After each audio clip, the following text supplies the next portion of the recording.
El aire en la perla del Pacífico era denso, cargado con el aroma de mariscos costosos y el murmullo satisfecho de la élite de la ciudad. Celebrábamos el 10º aniversario de mi hijo Javier y su esposa, Sofía, una ocasión que demandaba sonrisas perfectas y apariencias impecables. Las luces del restaurante, tenues y estratégicamente dispuestas, hacían brillar las joyas de Sofía y el barniz de éxito que mi hijo se esforzaba tanto por mantener. Desde mi asiento, observaba las dinámicas de poder en cada mesa, las risas forzadas, los gestos estudiados. Me sentía como una espectadora en una obra de teatro, donde yo era la única que no había memorizado el guión, o quizás la única que conocía el verdadero final. La velada era un monumento a la fachada, y yo sabía que los cimientos estaban a punto de ceder.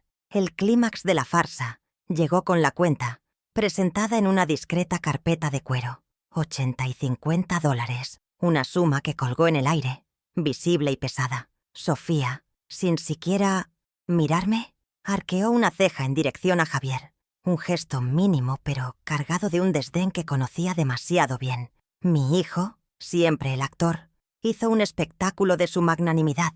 Deslizó su tarjeta American Express dorada sobre la mesa, con un movimiento fluido. Un mago revelando un truco barato. Su mirada recorrió las mesas adyacentes, asegurándose de tener la atención de sus amigos y socios, de esas parejas que medían el valor de un hombre por el brillo de su tarjeta de crédito. Era un performance de poder, y yo era el accesorio que lo hacía ver generoso, el telón de fondo de su supuesta grandeza.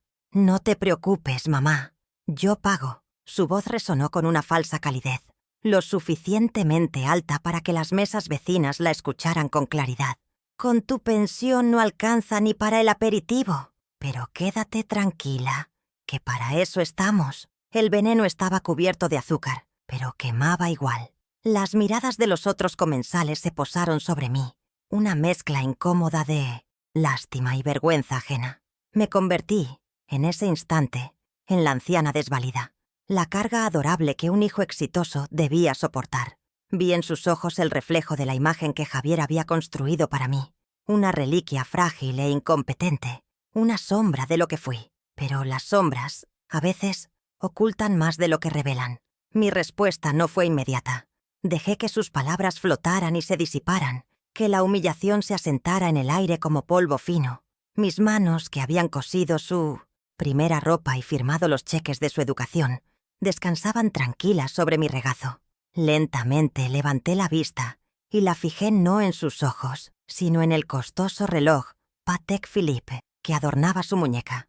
Recordaba perfectamente el día que se lo regalé, hace 5 años, con el dinero de la venta de unas joyas de mi madre. Un sacrificio que él había olvidado convenientemente. El brillo del oro en su muñeca era un eco de mis propias pérdidas, un recordatorio tangible de que su lujo se había construido sobre mis renuncias. El tiempo, pensé, tiene una forma muy particular de cobrar las deudas. Con una serenidad que pareció desconcertarlo, finalmente hablé. Mi voz no tembló. «Gracias, hijo. La generosidad es una virtud que pensé haberte enseñado». No dije más. No necesitaba hacerlo. El subtexto era un abismo entre nosotros, un silencio cargado de décadas de historia. La sonrisa de Javier flaqueó por una fracción de segundo, una grieta en su máscara de confianza.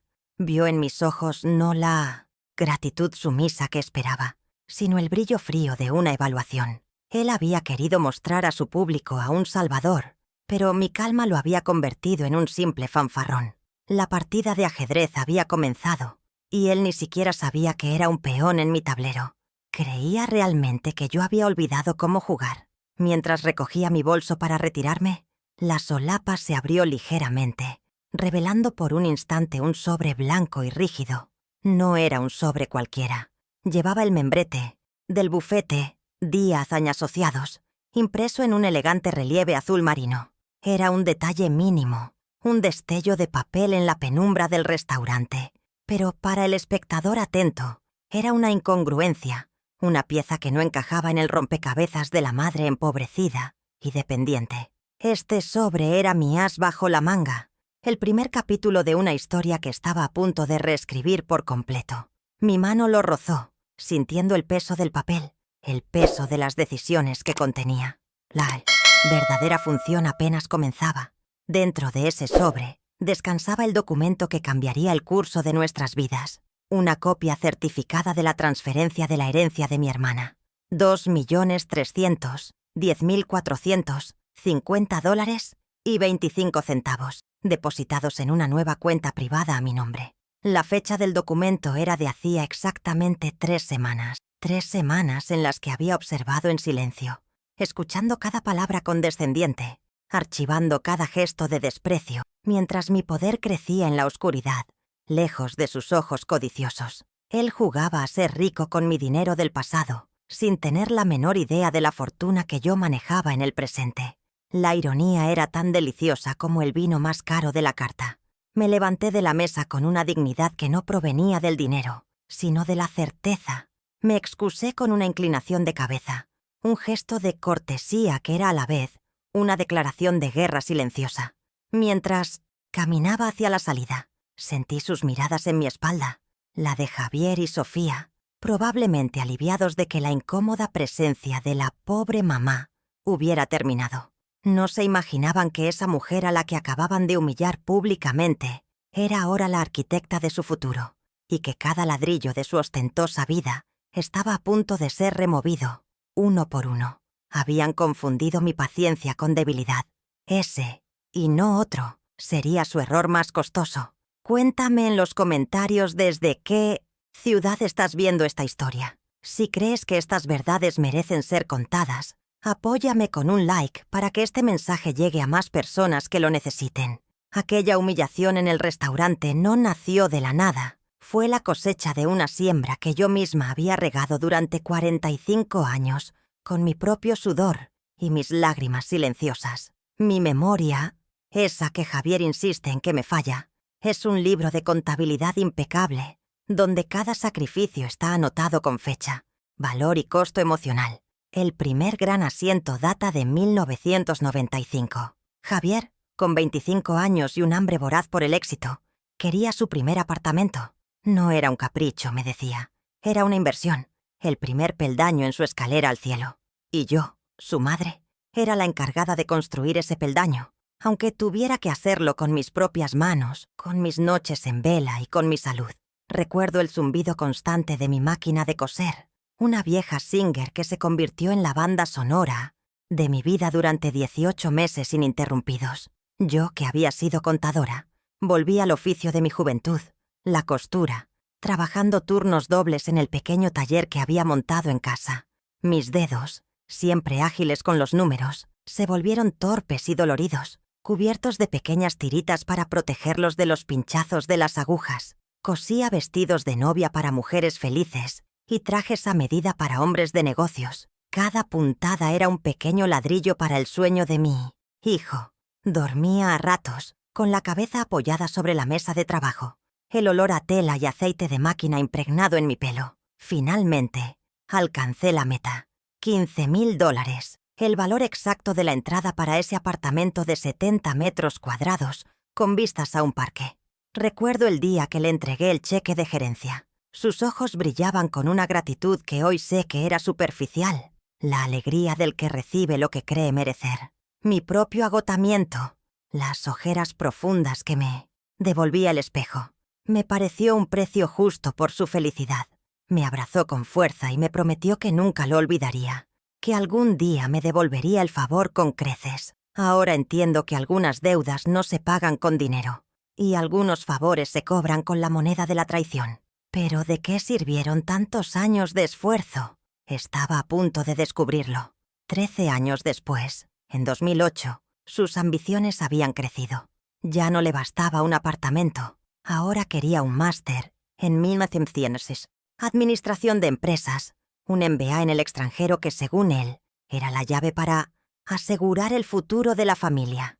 La llave costaba $50.000, una cantidad que no teníamos, pero yo aún poseía un último recurso, una herencia de mis padres, un terreno familiar de 200 metros cuadrados en las afueras de la ciudad. Era un pedazo de mi historia. El lugar donde mi padre me había enseñado a cultivar rosas tenía un valor sentimental que superaba con creces cualquier tasación. Pero para Javier solo era un activo que podía ser liquidado. La venta fue rápida y dolorosa. Acepté una oferta por debajo del valor de mercado porque Javier tenía plazos que cumplir, una matrícula que pagar. Firmé los papeles en una notaría fría y gris, sintiendo que vendía no solo la tierra, sino los recuerdos que en ella habitaban. El dinero fue directamente a una cuenta para sus estudios. Lo vi partir en el aeropuerto, con su maleta llena de trajes nuevos y libros de finanzas, y me prometió, una vez más, que todo era por nosotros, por un futuro mejor. Yo le creí. Me aferré a esa promesa mientras veía su avión desaparecer en el cielo, sin saber que su concepto de familia se había reducido a una sola persona, él mismo. Los años pasaron, y Javier regresó con un título bajo el brazo y una arrogancia que antes no tenía.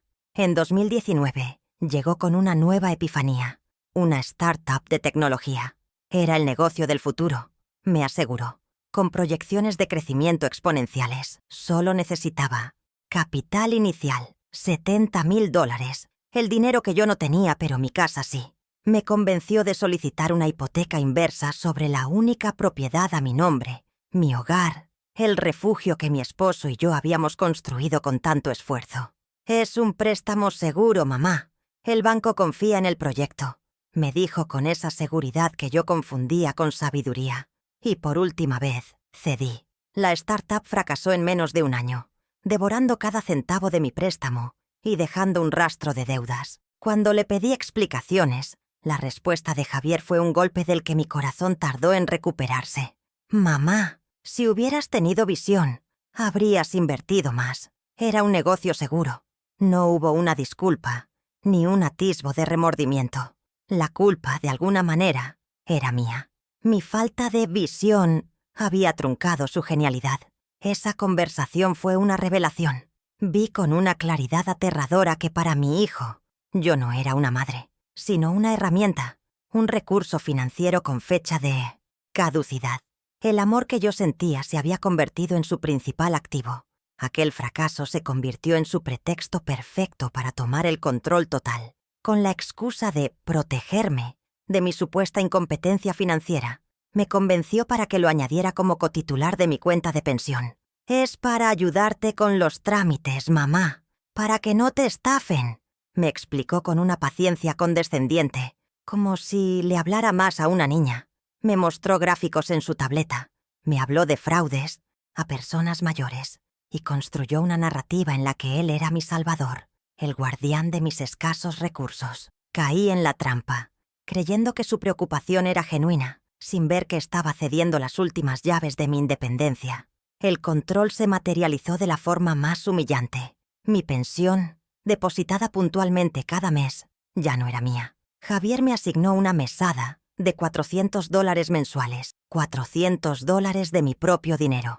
Para cualquier gasto que superara esa cifra, debía pedírselo, justificarlo y, a menudo, soportar un sermón sobre la importancia de ahorrar.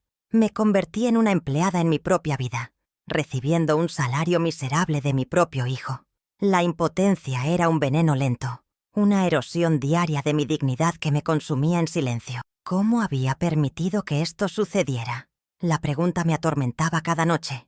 Cada visita al supermercado era un ejercicio de contabilidad mental. Cada factura de servicios una fuente de ansiedad. Si quería comprar un regalo de cumpleaños para mi nieto Leo o cambiar un electrodoméstico viejo, tenía que pasar por el filtro de la aprobación de Javier y Sofía. Suspiraban, miraban sus relojes caros y me hacían sentir como una carga, una molestia irresponsable. Me aislaron financieramente, convirtiéndome en una prisionera en mi propia casa, con mis propias finanzas. Pensaron que habían ganado, que me habían reducido a una figura decorativa y obediente. No se dieron cuenta de que el silencio de una contadora no es olvido, es cálculo, pero el universo tiene un extraño sentido del equilibrio. Mientras ellos me racionaban mi propia vida, una noticia inesperada, la herencia de mi hermana, cambió las reglas del juego sin que ellos lo supieran.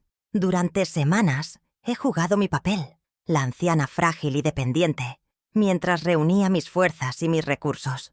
He soportado sus humillaciones con una nueva perspectiva, no como una víctima, sino como una investigadora que recopila pruebas. Ellos creen que están cerrando mi mundo, pero lo que realmente están haciendo es caminar con los ojos vendados hacia la trampa que yo misma he preparado. Y la primera pieza de esa trampa estaba a punto de caer. La humillación pública en el restaurante fue dolorosa, pero necesaria. Fue la última prueba que necesitaba, la confirmación de que no había marcha atrás. Ellos me habían mostrado su verdadera cara, una cara de codicia y desprecio. Ahora, con $2.3 millones a mi disposición y un plan meticulosamente trazado, había llegado el momento de que conocieran la mía. La mujer a la que le negaban dinero para un café estaba a punto de enseñarles una lección sobre economía que jamás olvidarían. Pensó que yo no revisaba el correo. Ese fue su primer error. El segundo fue pensar que yo no haría nada. La decisión estaba tomada. El camino de la víctima sumisa había terminado en la puerta de aquel restaurante. Ahora comenzaba un nuevo sendero, uno pavimentado con la fría lógica de una contadora y la determinación de una mujer a la que le habían quitado todo, menos la razón. Mi primer paso no fue una confrontación impulsiva, sino una jugada estratégica, una visita al licenciado Morales, un antiguo colega de mi época laboral, un hombre cuya mente respetaba y en cuya discreción confiaba. Necesitaba más que un abogado. Necesitaba un arquitecto que me ayudara a diseñar la demolición controlada de la vida fraudulenta que mi hijo había construido sobre mis cimientos. No buscaba venganza, buscaba un ajuste de cuentas. La oficina de Morales era un santuario de orden y silencio, llena del olor a libros y a justicia diferida. Al entrar, no me presenté como la madre afligida que Javier describía, sino como Alma Rivera, la excontadora, una cliente con un caso complejo y los recursos para llevarlo hasta sus últimas consecuencias. Me senté frente a su escritorio de caoba, la misma madera del escritorio de mi difunto esposo, y sentí una oleada de fuerza.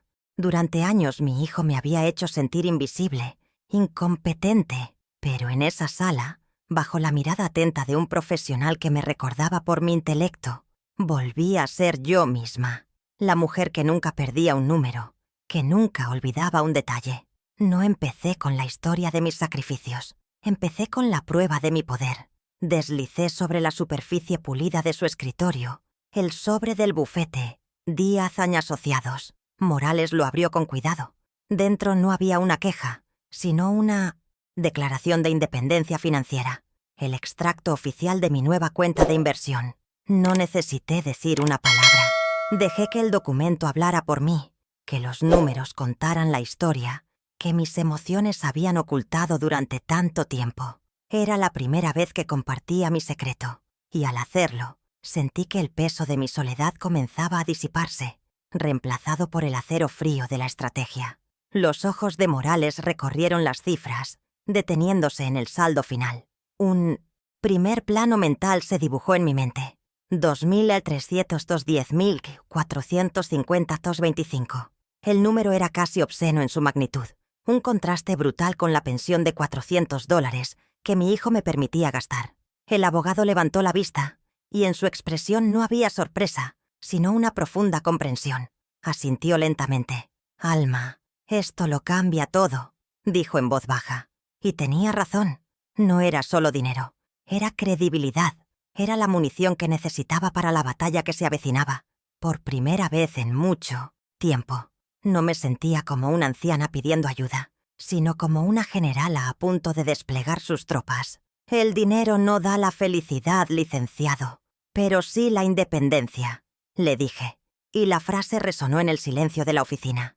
«Quiero que me ayude a construir un muro alrededor de este patrimonio, un muro tan alto que la codicia de mi hijo no pueda escalarlo. Pero antes, necesito saber el alcance del daño que ya ha hecho. Necesito que investigue cada documento que ha firmado en mi nombre usando el poder notarial que le otorgué hace 5 años». Mi voz era firme. El plan ya estaba en marcha, y mi abogado era ahora el primer soldado reclutado para mi causa. ¿Qué encontraríamos en esa madriguera de engaños? La respuesta llegó 3 días después. Morales me citó en su oficina con carácter de urgencia. El tono de su voz en el teléfono era grave, profesional, pero pude percibir un matiz de indignación contenida. Sabía que había encontrado algo importante. Caminé hacia su despacho sintiendo una mezcla de aprensión y validación. Cada paso era una confirmación de que mi instinto no me había fallado. La sospecha que había vivido en mi interior como una sombra estaba a punto de tomar una forma concreta y tangible, una prueba que podría sostener en mis manos. La verdad, aunque fuera dolorosa, siempre es el primer paso hacia la liberación. Me entregó una carpeta de cartón color crema, con el sello de su bufete. Dentro, varias hojas unidas por un clip. Era la copia de un contrato de préstamo. Mi nombre figuraba como el prestatario. La cantidad, $25,000. La garantía, una segunda hipoteca sobre mi casa. El beneficiario de la transferencia, una de las empresas de Javier. Lo leí todo con una calma gélida, la misma que utilizaba para auditar balances ajenos. Pero esta vez, el fraude estaba en mis propias cuentas, en el corazón de mi vida. Había cruzado una línea de la que no había retorno. Morales ya había hecho el trabajo. Una nota adhesiva, amarilla, señalaba la sección de la firma. «Observa esto, Alma». La firma que aparecía allí era una imitación burda de la mía. Los trazos demasiado angulosos, la presión del bolígrafo demasiado uniforme. Era una falsificación, y una bastante mala. La prueba irrefutable del abuso de confianza. Un delito con consecuencias legales muy serias. Sentí un frío glacial recorrer mi cuerpo. No era solo el dinero. Era la profanación de mi nombre, la utilización de mi firma, de mi identidad, como una herramienta para sus fines egoístas. Me miré las manos, las que habían firmado su autorización para ir al colegio, y ahora veía mi nombre estampado en un crimen. Usó mi confianza como su chequera personal, dije, más para mí que para el abogado. Las palabras salieron con un filo cortante. Todo encajaba. Los gastos excesivos, los viajes que no podía permitirse, la fachada de éxito que mantenía a toda costa, se estaba financiando con deudas a mi nombre, poniendo en riesgo el único techo que tenía, el hogar donde lo había criado. La rabia que sentí no fue explosiva, sino fría y densa, como un bloque de hielo formándose en mi pecho. Esta prueba no era solo una ventaja legal, era el combustible que mi determinación necesitaba. Ya no se trataba de protegerme, se trataba de detenerlo. La revelación del préstamo fraudulento me hizo pensar, si era capaz de falsificar mi firma y arriesgar mi casa por $25,000, ¿qué otras cosas estaría planeando a mis espaldas? Su desprecio no era solo financiero, era más profundo. Sentía que buscaba anularme, borrarme de la ecuación. Esa noche, con la casa en silencio, me senté frente a la computadora familiar, un aparato que Sofía usaba constantemente para sus compras en línea y sus redes sociales. Un impulso, una corazonada de contadora. Me dijo que las pistas más importantes no siempre están en papel, sino en el rastro digital que dejamos atrás. Mi nieto Leo me había enseñado algunos trucos básicos, cómo revisar el historial o buscar archivos. Comencé a explorar con el corazón latiéndome con fuerza en el pecho. No sabía exactamente qué buscaba, pero confiaba en mi instinto. Revisé el historial de búsqueda de Sofía. Entre páginas de tiendas de ropa y blogs de decoración, encontré una serie de búsquedas que me helaron la sangre. Residencias de lujo para mayores, costo de asilo privado, manejo de bienes de familiar con demencia. La palabra demencia parpadeaba en la pantalla como una luz de neón enferma. La curiosidad se convirtió en una necesidad febril. Me adentré en su cuenta de correo electrónico, que siempre dejaba abierta. No me sentí culpable. La privacidad es un privilegio que se pierde cuando se conspira para despojar a alguien de su libertad. Encontré una carpeta titulada Asuntos familiares. Dentro, un hilo de correos electrónicos con una agencia especializada en residencias de alto standing. El más reciente era de hacía apenas una semana. Mi pulso se aceleró mientras hacía clic para abrirlo. Lo que leí a continuación fue la confirmación de mis peores temores, la prueba de que su crueldad no tenía límites. En el cuerpo del correo, Sofía describía a su suegra, a mí, como una familiar con demencia senil incipiente. Escribía sobre mi confusión y mi incapacidad para manejar mis propios asuntos, solicitando cotizaciones para una habitación privada con cuidados especializados y supervisión constante. Estaba negociando mi encarcelamiento, pintándome como una loca para justificar el robo de mi patrimonio y mi autonomía. Las palabras brillaban en la pantalla, frías, clínicas, asesinas. Imprimí cada uno de esos correos. El papel tibio de la impresora se sentía como una sentencia en mis manos. Me estaban enterrando en vida, susurré en la soledad de la noche. El préstamo era un robo, pero esto era una aniquilación. Querían despojarme de mi mente, de mi voluntad, declararme incompetente para convertirse en los dueños absolutos de mi vida y mi herencia. El plan era diabólico en su simplicidad. Una vez que estuviera encerrada, con un diagnóstico fabricado, nadie cuestionaría sus decisiones. Podrían vender mi casa, vaciar mis cuentas, y todo bajo el velo de un cuidado filial. La humillación del restaurante era un juego de niños comparado con esto. Con estas pruebas, ya tenía suficiente para una batalla legal, pero me faltaba algo. Necesitaba la prueba definitiva, una que no dejara lugar a interpretaciones ni a excusas.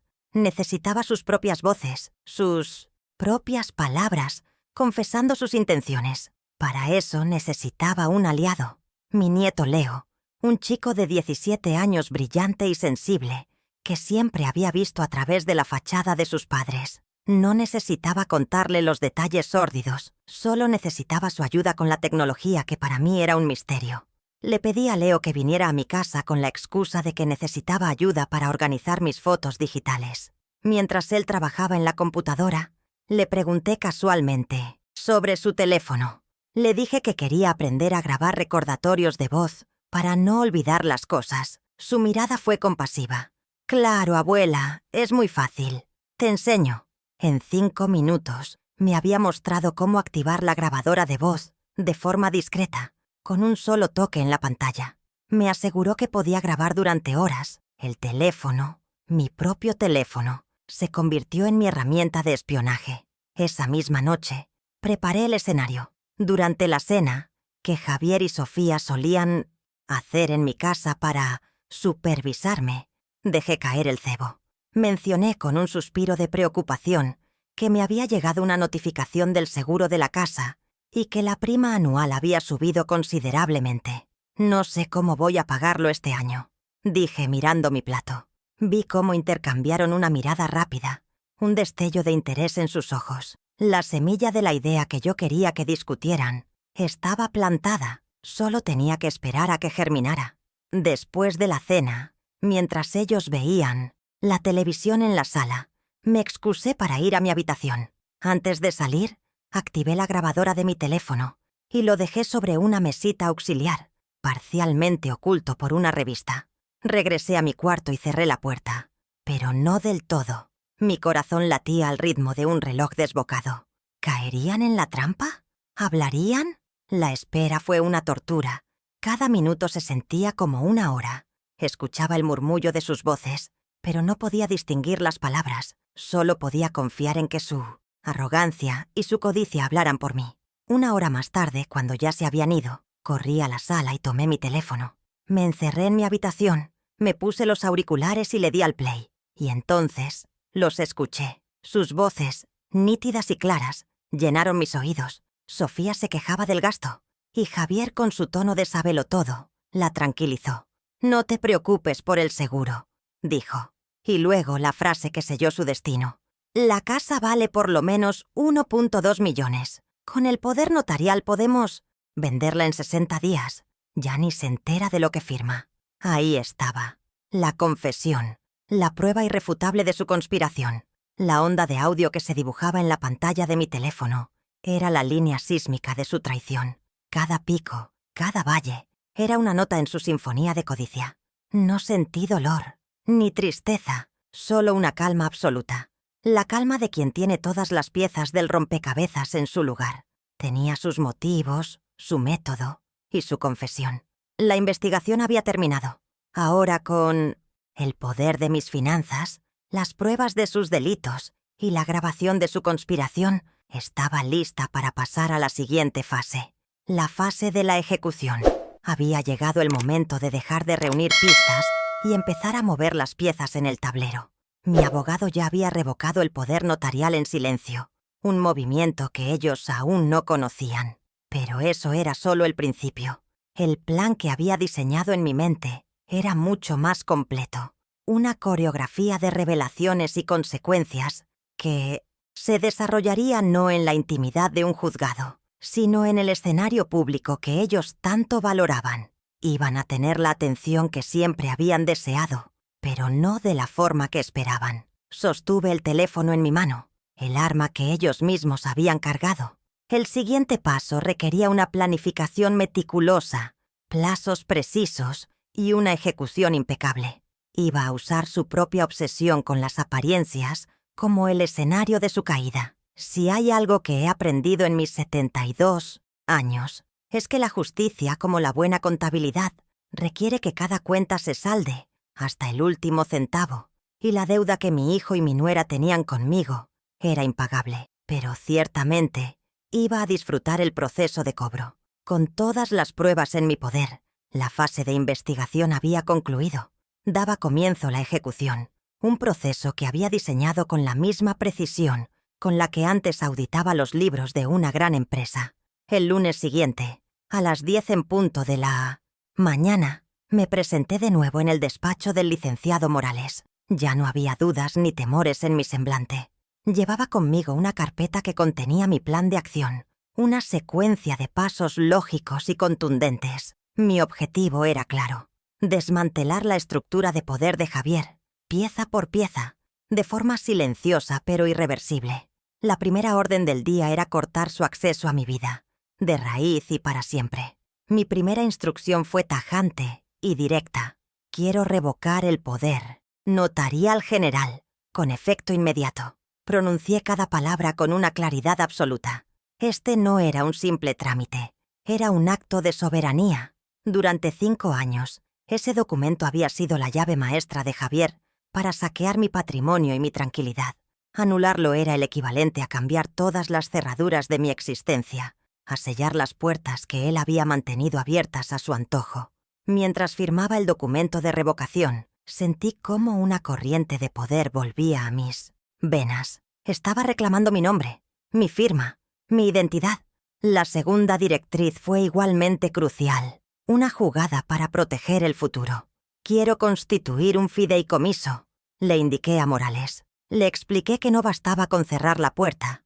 Necesitaba construir una fortaleza inexpugnable alrededor de mis activos. Un fideicomiso colocaría mi herencia bajo la administración de profesionales neutrales, regido por reglas que yo misma establecería. Ni Javier ni nadie podría tocar un solo centavo sin cumplir con las estrictas condiciones que yo iba a imponer. Era una declaración de que mi patrimonio no sería un botín de guerra, sino el cimiento para un legado de dignidad y, sobre todo, de justicia para mi nieto. Al salir de la oficina del abogado esa mañana, el aire de la ciudad me pareció más ligero. Los documentos ya estaban en proceso. Las ruedas de la justicia, aunque lentas, habían comenzado a girar a mi favor. Había construido el primer muro de mi defensa, uno legal y sólido. Javier aún no sabía nada, y esa ignorancia era mi aliada más poderosa. Continuaría con su vida de lujos y apariencias, sin sospechar que los cimientos de su castillo de naipes acababan de ser removidos. El primer muro de mi fortaleza estaba levantado. Ahora era el momento de enviar el primer misil de advertencia, uno que impactaría directamente en el centro de su ego. El plan para el día siguiente, martes, estaba calculado para causar el máximo impacto psicológico con el mínimo ruido. Morales preparó una notificación extrajudicial, un documento formal y de apariencia intimidante, que comunicaba la revocación del poder. No se la enviamos a casa. El destino era la dirección de su oficina, un moderno edificio de cristal en el distrito financiero. Quería que el golpe llegara en su territorio, en el escenario donde interpretaba su papel de hombre exitoso e influyente. Quería que su mundo profesional y su engaño personal colisionaran de la forma más incómoda posible. La hora de Mayfair entrega fue fijada con precisión militar. Las 9 de la mañana, justo cuando la jornada laboral comenzaba, cuando estaría rodeado de sus colegas y subordinados. Imaginé la escena con una satisfacción fría y calculada. El mensajero certificado, con su uniforme y su carpeta oficial, preguntando por el señor Javier Rivera en la recepción. La entrega del sobre sellado frente a las miradas curiosas de todos. No era una citación judicial, pero la formalidad del acto sin duda generaría preguntas que él no podría responder. Era un golpe a su reputación, un susurro de escándalo en los pasillos de su propio reino. Mientras yo tomaba mi café matutino en la calma de mi cocina, él estaría abriendo ese sobre. Leer las palabras «revocación inmediata» sería como recibir una bofetada en silencio. No contendría acusaciones, solo la fría notificación de un hecho consumado. Su poder le había sido arrebatado, su acceso denegado. Esa notificación no le daría información sobre lo que yo sabía. Y esa era su genialidad. Lo sumiría en la incertidumbre, en la paranoia. ¿Qué había descubierto su madre? ¿Qué sabía ella? A partir de ese momento, cada llamada mía que ignoró, cada mentira que dijo, se convertiría en una fuente de ansiedad para él. Ese martes por la noche no llamó. El silencio fue la confirmación de que el misil había dado en el blanco. Había perdido la iniciativa. La dinámica de poder entre nosotros se había invertido para siempre.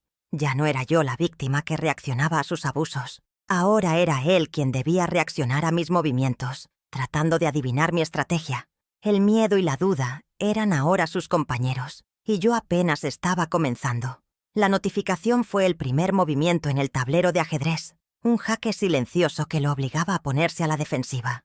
Y yo ya estaba planeando los siguientes 3 movimientos. El jueves por la tarde, ejecuté la siguiente fase de mi plan, la consolidación de pruebas, con la excusa de que necesitaba organizar papeles viejos para el contador.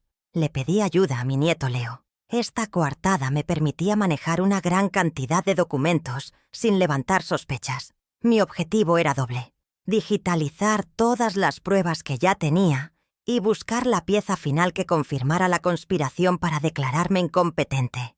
Leo, con su pericia tecnológica y su amor incondicional, era el aliado perfecto, un cómplice inocente en mi guerra silenciosa.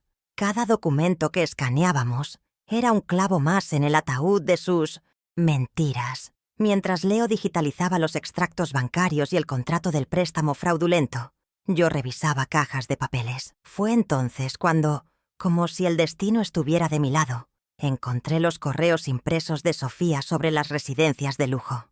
Los había descubierto antes, sí, pero ahora los incorporaba a mi dossier oficial. Verlos de nuevo, impresos en blanco y negro, reforzó mi determinación. Era la prueba de su plan para despojarme no solo de mi dinero, sino de mi libertad. El siguiente paso era obtener una confesión, y para ello necesitaba el arma que mi nieto estaba a punto de darme, sin saberlo. Aproveché la ocasión para que Leo me enseñara a usar la grabadora de voz de mi teléfono. Le presenté la idea como el capricho de una mujer mayor que quería grabar sus pensamientos para no olvidarlos. Él, con la paciencia de un santo, me explicó el funcionamiento, mostrándome cómo iniciar y detener la grabación de forma discreta. Mientras me hablaba, yo no veía una simple aplicación. Veía una herramienta de precisión quirúrgica, el bisturí con el que extirparía el tumor de engaño que había crecido en mi familia. El conocimiento que me impartió en esos 10 minutos fue más valioso que cualquier lección que Javier hubiera aprendido en su costoso MBA. El viernes por la noche llegó el momento de la operación encubierta. La cena en mi casa fue el escenario perfecto. Puse en práctica el plan que había ensayado mentalmente una y otra vez. Dejé caer mi comentario sobre el aumento del seguro de la casa, una carnada cuidadosamente seleccionada para apelar a su sentido de la propiedad y a su codicia. Mientras hablaba, mi pulgar activó la grabación en el teléfono que descansaba sobre la mesa. Actuaba mi papel de mujer preocupada y frágil a la perfección, ocultando la adrenalina que corría por mis venas. Era una actriz en la obra de mi propia liberación. Escuchar la grabación más tarde esa noche fue un momento de una claridad brutal. Las voces de Javier y Sofía, desprovistas de la falsa amabilidad que usaban conmigo, revelaron su verdadera naturaleza. La frase clave de Javier: con el poder notarial, podemos venderla en 60 días. Ya ni se entera de lo que firma. Fue la confirmación final. La arrogancia, el desprecio, la total certeza de mi supuesta senilidad. Todo estaba allí, grabado en un archivo digital. Tenía su confesión. La segunda fase de mi plan, la recopilación de inteligencia, estaba completa. Ahora, solo quedaba preparar el escenario para el acto final. La idea me vino con la claridad de un relámpago. La fiesta de cumpleaños de Leo. ¿Qué mejor lugar para la revelación que un evento familiar, rodeados de las mismas personas ante las cuales Javier y Sofía se esforzaban tanto por mantener las apariencias? La fiesta sería en mi casa, en mi jardín, en mi territorio. El simbolismo era perfecto. Usaría una celebración de la vida y la inocencia como el telón de fondo para exponer su decadencia moral. La humillación pública que tanto les gustaba infligirme se la devolvería multiplicada por 30. El número de invitados que planeaba convocar. Empecé a organizar la fiesta al día siguiente. Hice las llamadas personalmente. A cada invitado le mencioné que, además de celebrar a mi querido nieto, tenía un anuncio importante y muy especial que hacer. Esta pequeña frase fue la clave. Despertó la curiosidad, aseguró la asistencia de todos y añadió una capa de expectación al evento. Javier y Sofía, por supuesto, asumieron que mi anuncio sería algo trivial, quizás la venta de un viejo mueble o la adopción de un gato. Su subestimación crónica seguía siendo mi mejor arma. Los preparativos avanzaron con una doble intención. Contraté un servicio de catering para que yo pudiera estar libre y concentrada. Mandé a podar las rosas de mi jardín, que lucirían hermosas como testigos silenciosos. Y lo más importante, alquilé una gran pantalla de proyección y un proyector de alta definición. La excusa oficial era que quería pasar un emotivo montaje de fotos de la vida de Leo. El propósito real, sin embargo, era muy diferente. La pantalla no mostraría recuerdos felices, sino las pruebas frías y duras de una traición. El sábado por la mañana, horas antes de la fiesta, todo estaba listo. El jardín estaba impecable, las mesas dispuestas, la pantalla de proyección erigida al fondo como un monolito blanco. Me senté en mi porche, con una taza de té en las manos, y observé la calma que precede a la tormenta. Sostenía en mi mano una pequeña memoria USB. Dentro de ese diminuto objeto de plástico y metal residía el poder para destruir un imperio de mentiras. Contenía los escaneos, los correos electrónicos y el archivo de audio. Todo mi caso, listo para ser presentado. Los invitados comenzarían a llegar a las 2 de la tarde. Javier y Sofía vendrían luciendo sus mejores galas, listos para ser los anfitriones no oficiales, sonriendo y socializando, ajenos a la catástrofe que se cernía sobre ellos. Me pregunté brevemente si sentía alguna duda, algún rastro de piedad. La respuesta fue no. La piedad es para quienes cometen errores. Lo que ellos habían hecho no era un error, era una política sistemática de abuso y explotación. No merecían piedad, merecían consecuencias. Mi plan silencioso estaba a punto de volverse muy ruidoso. La estrategia, la paciencia, las noches sin dormir, todo culminaría en unas pocas horas. No habría gritos ni escenas melodramáticas por mi parte. Simplemente presentaría los hechos, uno tras otro, con la misma calma y precisión con la que estaba bebiendo mi té. Creían que venían a una fiesta de cumpleaños para celebrar a un joven de 17 años. En realidad, habían comprado una entrada de primera fila para asistir al juicio y sentencia de su propia codicia. La función estaba a punto de comenzar. 2 días antes de la fiesta, el jueves por la noche, un evento inesperado alteró mi cronograma. La administración del condominio convocó a una junta de vecinos extraordinaria. El tema era urgente. Una votación para aprobar una costosa remodelación de la fachada y las áreas comunes. Un proyecto que implicaría una cuota especial de casi $3.000 por apartamento. Mi presencia era indispensable. Javier y Sofía, al enterarse, insistieron en acompañarme. «Son muchos números, mamá. Es mejor que vayamos para ayudarte a entender», dijo Javier, con su habitual tono de superioridad. Acepté sin protestar. No sabían que me estaban ofreciendo un ensayo general para la función principal del sábado, una oportunidad de probar mi voz en un escenario más pequeño, pero igualmente significativo. Nos reunimos en el salón de usos múltiples del edificio, un espacio impersonal con sillas de plástico y luces fluorescentes que no perdonaban a nadie. Estaban presentes unos 15 vecinos, personas que me habían visto envejecer, que conocían a mi esposo y que habían visto crecer a Javier. Él y Sofía se sentaron a mi lado, actuando como mis guardianes, susurrándome explicaciones no solicitadas. Su plan era claro: presentarse como los hijos devotos que cuidaban de su anciana madre, consolidando la narrativa que tan cuidadosamente habían construido. Sentí las miradas de mis vecinos, cargadas de una mezcla de respeto por mi historia y lástima por mi supuesto presente. Cuando el administrador del edificio presentó el presupuesto de la remodelación, que ascendía a un total de $120,000, y abrió el turno de preguntas, me dirigió la palabra directamente a mí. Doña Alma, su opinión es muy importante para nosotros. Antes de que pudiera responder, Javier se adelantó. Mi madre y yo hemos revisado la propuesta y estamos de acuerdo. Creemos que es una inversión necesaria. Intentó hablar por mí, anular mi voz antes de que pudiera emitir un solo sonido. Pero esta vez no se lo permití. Levanté la mano con calma y con una voz clara que sorprendió a todos, incluido a mi hijo, dije: yo no estoy de acuerdo en lo absoluto y tengo mis razones. Comencé a exponer mi análisis, cuestionando la elección de los proveedores y la falta de cotizaciones alternativas. Con mi experiencia como contadora, había detectado varias partidas infladas y gastos superfluos en el presupuesto que nos habían entregado. Fue entonces cuando Javier, visiblemente irritado por mi inesperada lucidez, me interrumpió bruscamente. Se giró hacia los vecinos con una sonrisa compasiva y dijo la frase que llevaba meses ensayando en diferentes formas. Mi madre a veces se olvida de las cosas. Discúlpenla. Las cifras la confunden un poco últimamente. El aire se llenó de una tensión incómoda. Su humillación era pública, un intento descarado de declararme senil frente a todos los que me conocían. Por un momento vi la duda en los ojos de mis vecinos. Vieron a un hijo preocupado y a una anciana que, quizás, estaba perdiendo el contacto con la realidad.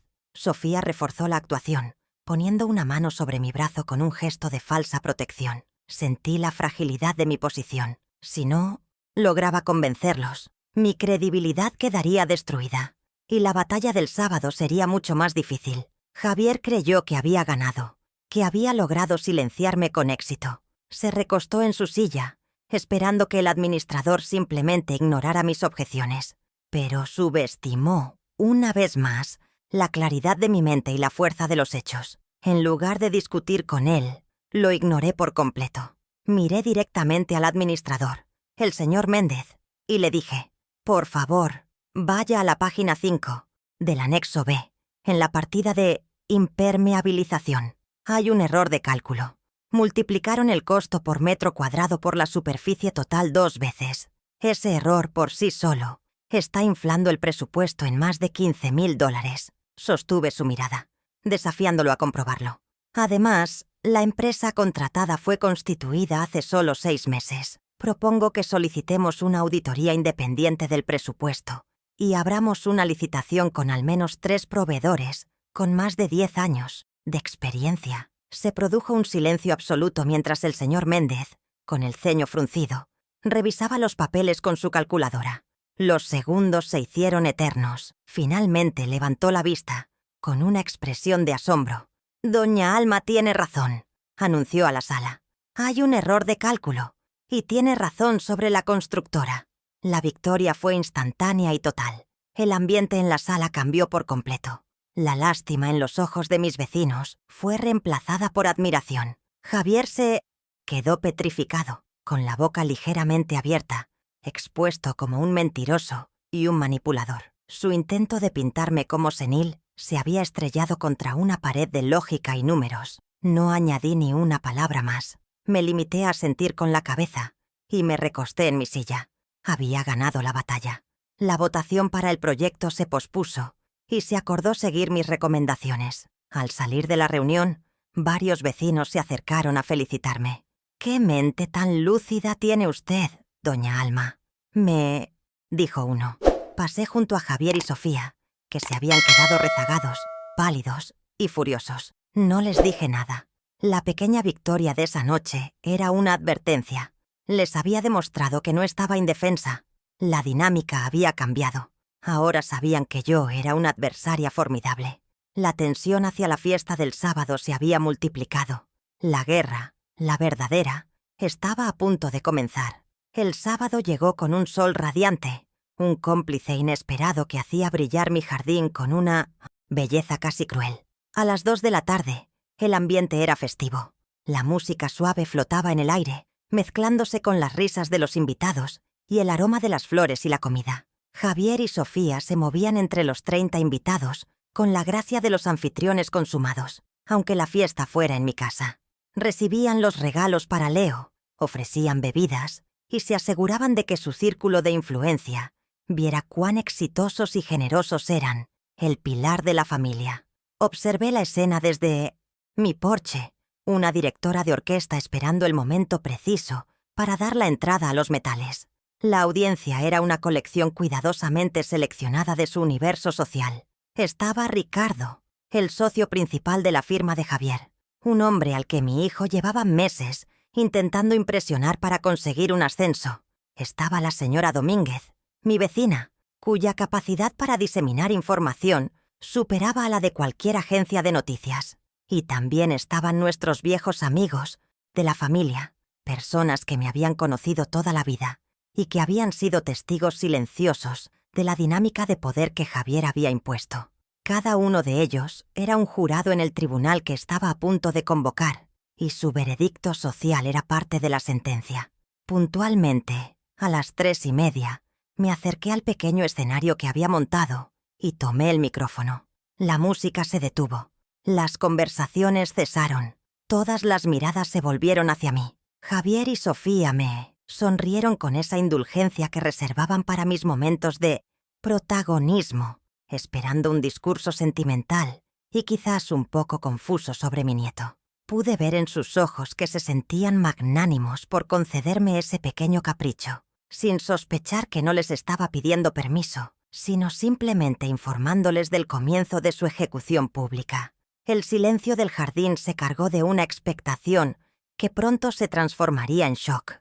Comencé mi brindis con la voz serena que había ensayado. Buenas tardes a todos. Gracias por venir a celebrar la vida de mi nieto, Leo, que es la luz de mi existencia. Hice una pausa, dejando que las palabras amables crearan una falsa sensación de seguridad. Una ocasión como esta me hace reflexionar sobre la familia, sobre el amor incondicional y sobre los sacrificios que los padres hacemos por nuestros hijos, esperando solo su felicidad y su lealtad a cambio. Miré directamente a Javier mientras decía la última palabra. Fue una última oportunidad, un último momento para que quizás, solo quizás, viera el abismo que estaba a punto de abrirse bajo sus pies. Pero la arrogancia es sorda y ciega. Javier, incómodo con la dirección sentimental del discurso, me interrumpió con una risa forzada, buscando la complicidad de sus amigos. «Mamá, por favor, no empieces con tus historias, que aburres a los invitados». Sus palabras, diseñadas para ser una broma ligera, cayeron en el silencio como piedras. La falta de respeto fue tan flagrante, tan innecesaria, que incluso sus más fieles admiradores se removieron incómodos en sus asientos. Sofía le lanzó una mirada de advertencia, no por empatía hacia mí, sino por miedo a que su esposo estuviera cometiendo un error de etiqueta social. La atmósfera de fiesta se evaporó en un instante. La tensión era palpable. Algunos invitados bajaron la mirada. Otros intercambiaron miradas de asombro. Habían venido a una celebración y de repente se encontraron en medio de un drama familiar incómodo. Javier, al sentir la reacción del público, pareció darse cuenta de su error, pero ya era demasiado tarde. La puerta que yo necesitaba que él abriera, la puerta de la confrontación pública, la había abierto de par en par con su propia insolencia. El anzuelo estaba puesto, y él había mordido con una fuerza que superó mis expectativas. Le dediqué una sonrisa tranquila, casi maternal. Tienes razón, hijo, le dije, mi voz aún suave a través del micrófono. Las historias del pasado a veces son tediosas. Mejor hablemos de negocios. El cambio de tema fue tan abrupto que provocó un murmullo colectivo. Hablemos de negocios familiares, para ser más precisa. Ya que tenemos aquí a tus socios y amigos, me parece el momento perfecto para una pequeña presentación de resultados. Con un movimiento casi imperceptible de mi mano, le di una señal a Leo, que estaba discretamente al lado del proyector. La pantalla gigante, que hasta ese momento mostraba una foto sonriente de mi nieto, se quedó en blanco. El suspense duró apenas 3 segundos. Luego, una imagen nítida y brutal apareció en la pantalla. Era la solicitud del préstamo de $25.000. Mi nombre, Alma Rivera, figuraba claramente como la solicitante. La firma, esa torpe falsificación, estaba ampliada, ocupando casi 1/3 de la pantalla. La fecha, de hacía solo 3 meses, brillaba con una claridad acusadora. Los invitados se inclinaron hacia adelante, intentando comprender lo que veían. ¿Por qué la abuela estaría mostrando sus documentos financieros en una fiesta de cumpleaños? Javier se quedó helado, su rostro una máscara de pánico y confusión. Queridos invitados, es el primer punto del orden del día, expliqué con la calma de una presidenta de consejo. Es un préstamo que mi hijo Javier solicitó a mi nombre, poniendo como garantía la casa donde lo crié. Y todo sin mi conocimiento ni mi consentimiento. Una iniciativa empresarial muy audaz, debo admitir. Mi voz no contenía rabia, solo una ironía gélida. El murmullo se convirtió en un zumbido de incredulidad. Ricardo, el socio de Javier, lo miró con los ojos entrecerrados, una expresión de cálculo y reevaluación en su rostro. La primera grieta en la fachada de mi hijo acababa de aparecer. Antes de que nadie pudiera articular una pregunta, la imagen cambió. Ahora, la pantalla mostraba uno de los correos electrónicos de Sofía a la agencia de residencias de lujo.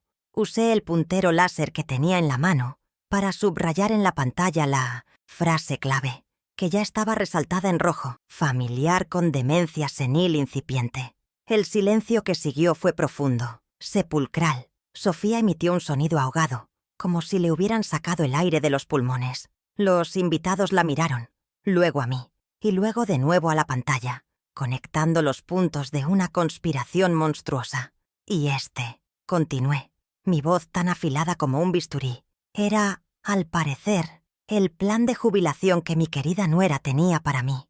Un futuro asegurado, lleno de cuidados especializados, convenientemente lejos de mis bienes y de mi capacidad para tomar decisiones. Cada palabra era un golpe. La humillación de Sofía era total y absoluta. Vi cómo algunas de las mujeres con las que había estado riendo minutos antes se apartaban de ella instintivamente, como si su crueldad fuera contagiosa. Su estatus social, construido con tanto esmero, se estaba desintegrando en tiempo real. Y entonces llegó el golpe de gracia. La pantalla cambió a la visualización de una onda de audio. Pulsé un botón en el control remoto que sostenía, y la voz de mi hijo llenó el jardín, amplificada por los altavoces. La casa vale por lo menos 1.2 millones. Con el poder notarial, podemos venderla en 60 días. Ya ni se entera de lo que firma. La grabación continuó, con la voz de Sofía añadiendo su entusiasta aprobación. No había escapatoria. Eran sus voces, sus palabras, sus planes, expuestos para que todo su mundo los escuchara. Javier se cubrió la cara con las manos. Cuando la grabación terminó, dejé que el silencio hiciera su trabajo. El veredicto ya estaba en los rostros de todos los presentes.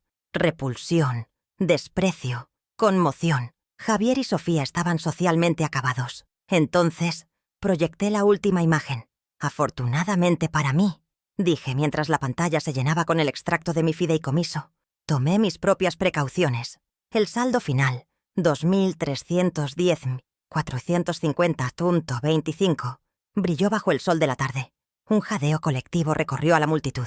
Taulaf, contraste entre la madre a la que humillaban por su pensión y la millonaria que tenían delante, fue el giro final que selló la historia. Ahora venían las consecuencias. Bajé la voz, pero cada palabra fue clara y resonante. Así que para concluir esta reunión de negocios, tengo 3 anuncios. El primero es financiero. A partir de hoy, mi generosidad tiene nuevos términos y condiciones. Javier, Sofía, tienen 30 días para liquidar el préstamo de $25,000 que solicitaron a mi nombre. Adicionalmente, tienen el mismo plazo para desocupar la casa que les presté, en comodato hace 10 años. Ese acuerdo ha terminado, con efecto inmediato. Declaré su desalojo con la misma calma con que se anuncia el cierre de una transacción. Mientras las palabras aún flotaban en el aire, 2 hombres vestidos de traje entraron discretamente por la puerta lateral del jardín. Uno llevaba un maletín, el otro, una caja de herramientas. Mi segundo anuncio es patrimonial, continué, señalando a los nuevos associates recién llegados. Para facilitarles el proceso, este caballero notificador les entregará el requerimiento formal de desalojo y este otro caballero, cerrajero de profesión, procederá en los próximos minutos a cambiar las cerraduras de la que hasta hoy fue su residencia. Les sugiero que recojan sus efectos personales lo antes posible. La meticulosidad del plan dejó a todos sin aliento. El tercer anuncio no necesitaba palabras, pues se desarrollaba frente a nuestros ojos. La consecuencia social. Ricardo, el socio, se acercó a Javier, le dijo algo breve y cortante al oído, y se marchó sin siquiera despedirse. La señora Domínguez ya estaba al teléfono, sin duda transmitiendo la noticia del siglo. Los amigos de la familia se acercaban a mí, a darme un abrazo, a ofrecerme su apoyo, dándoles la espalda a mi hijo y a su esposa. En menos de 10 minutos se habían convertido en parias, exiliados de su propio círculo social por el peso de su propia avaricia. Javier levantó la vista, con los ojos inyectados en sangre, una mezcla de odio y desesperación en su rostro.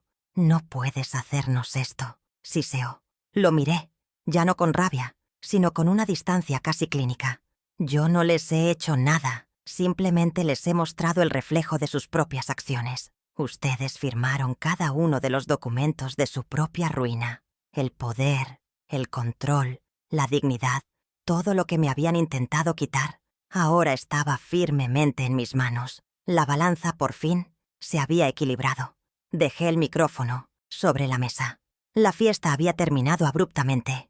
Los invitados comenzaron a dispersarse, hablando en susurros, evitando mirar a la pareja que permanecía aislada en el centro del jardín, como los restos de un naufragio. Se habían convertido en el espectáculo que tanto temían. Su fachada de éxito, tan cuidadosamente construida, había sido demolida en público, y los cimientos de mentiras habían quedado al descubierto para que todos los vieran.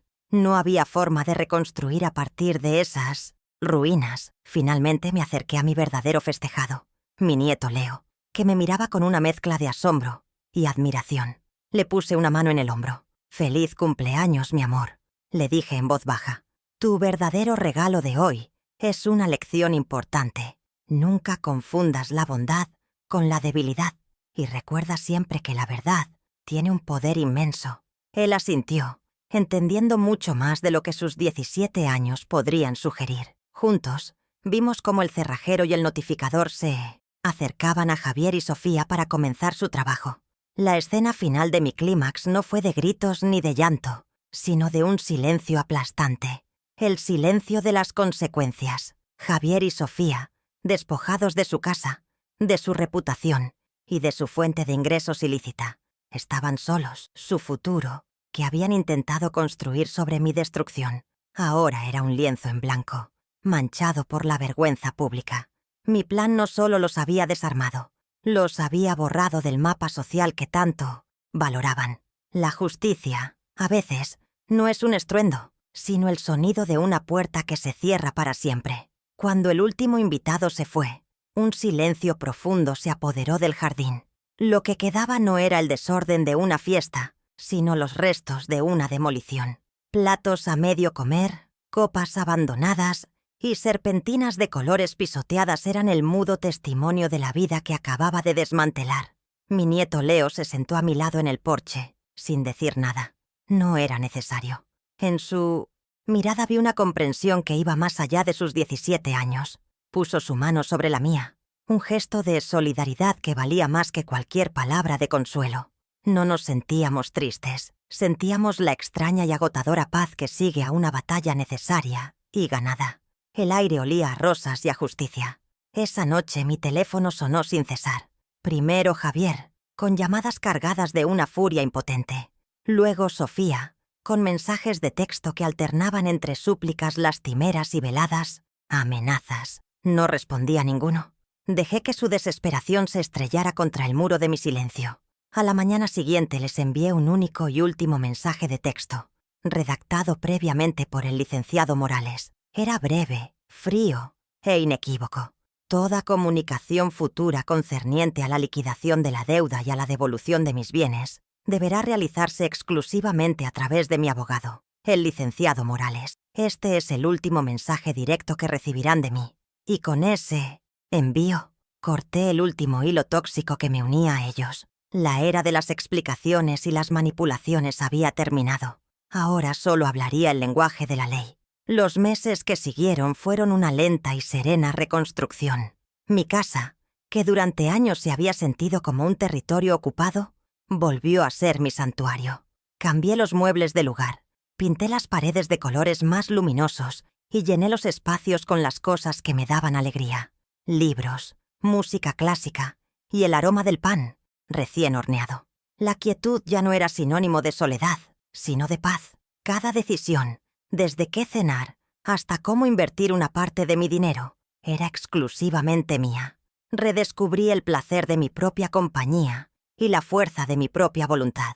Estaba recuperando no solo mi independencia financiera, sino la soberanía sobre mi propia vida, mi tiempo y mis pensamientos. Mi relación con Leo floreció en ese nuevo ambiente de honestidad y respeto. Cumplí la promesa que me había hecho a mí misma y establecí un fondo fiduciario para su educación, asegurando que su futuro no dependiera de los caprichos de sus padres, sino de su propio talento y esfuerzo. Pasábamos las tardes juntos, no hablando del pasado, sino planeando su porvenir.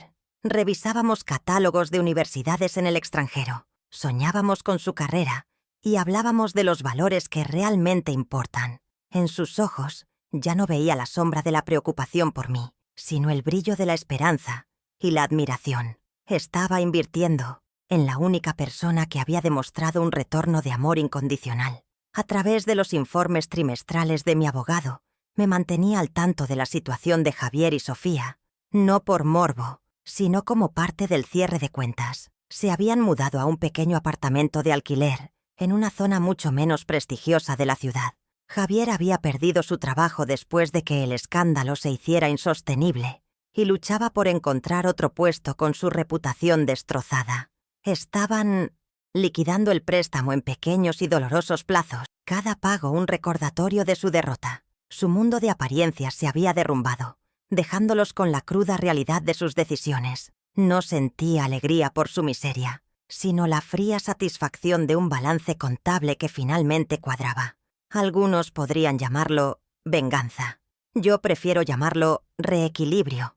Durante décadas, la balanza de nuestra relación había estado injustamente inclinada, con todo el peso de los sacrificios de mi lado y todo el beneficio del suyo.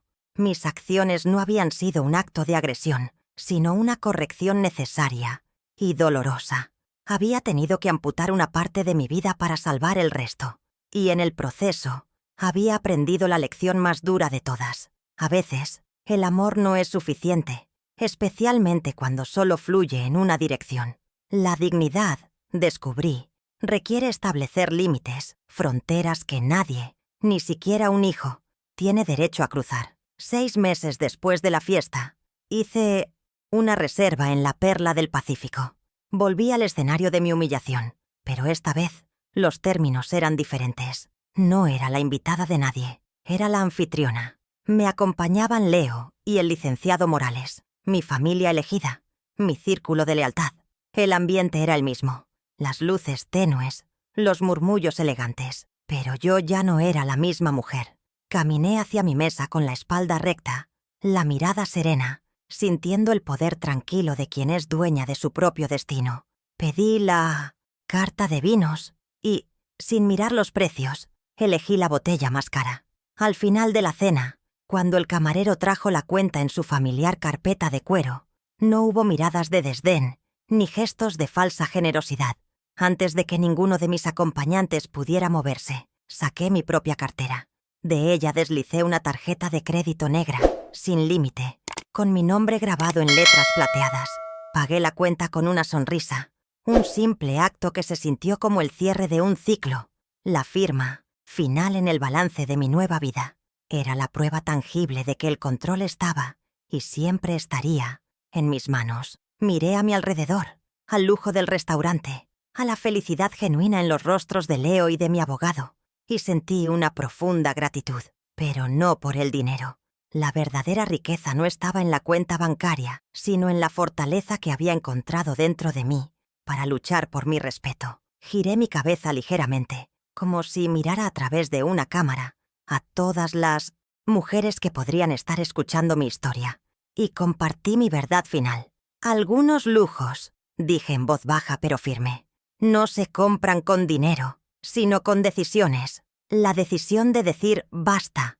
La decisión de poner la dignidad por encima de un amor malentendido. La decisión de luchar, no con las armas del odio, sino con las de la inteligencia y la verdad.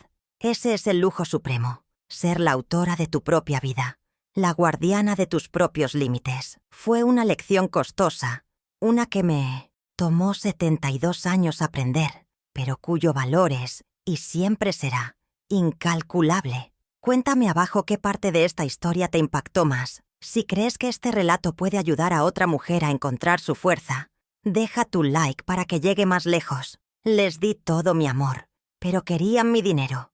Ahora tienen lo que merecen, ni lo uno ni lo otro.